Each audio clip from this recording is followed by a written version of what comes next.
नमस्कार। आज चाहिँ म चाहिँ फेरि सुँगुरलाई चारो पकाउनको लागि पानी बसाइराखेर म चाहिँ सुँगुर चारो काट्न बारीतिर लागेँ।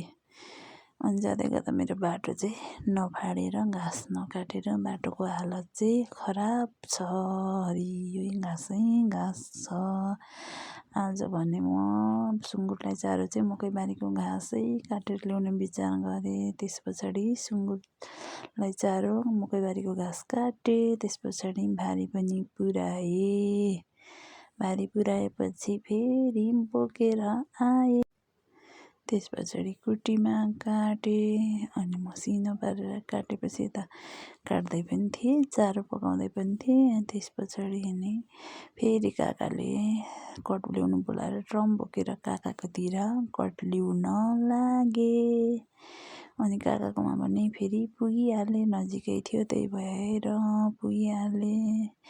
अनि ठ्याक्कै गोठमा गएको त रक्सी पारेर कट राख्नु भएको रहेछ। त्यस पछाडि कट उघाएँ अनि त्यस पछाडि यसरी नै उघाएर लिएर आएँ। अनि त्यहाँदेखि फेरि एकचोटिमा नसकेर दुईचोटि लिएर आएँ। त्यस पछाडि मेरो चारो पनि पाकेको थियो। यो चारो चाहिँ म यो कट अनि भुस घोलेर दिन्छु।